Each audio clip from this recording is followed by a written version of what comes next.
Hello, time for an edition of Simply Stated. I wanted to address an incident that happened this week up in Pennsylvania here in the U.S. related to the 2024 presidential election, which is essentially the murder or alleged murder, although I don't think there's a lawsuit involved in any of this yet, of a man by his son, who then claimed to be a Trump supporter, went on YouTube and displayed his supposed father's head, talking about attacks of the U.S. government and demanding that Trump become president, apparently.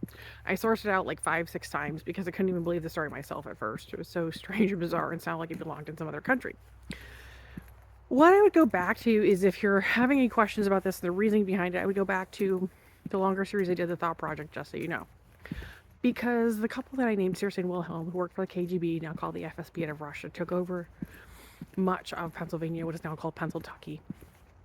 It was nicknamed that because the U.S. government saw they were taking it over and running drugs and selling kids there. That man who committed the murder this week and released a video on Tuesday is from that region.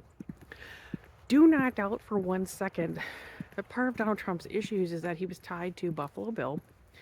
The man I nicknamed Buffalo Bill is serial killer, works for Taylor Swift and a number of other singers stealing material, stalked and beat up Condoleezza Rice, former head of the NSA, and essentially is also another supporter and builder of the agency that Kendrick supposedly founded, which is now floundering because of government interventions, not just from the U.S. government, but from the English government, and actions taken by the governments of India and South Korea as well. And frankly, a lack of support, even from their own economic conference with BRIC. So, yeah, this incident plays into a larger context because it's as much a threat from people who would support Donald Trump, who is actually in that agency, represented by them, and still very much a part of them, as anything.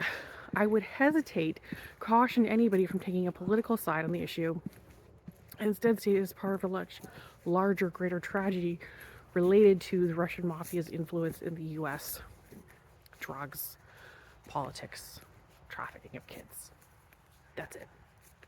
And this has been another edition of Simply Stated. Thank you.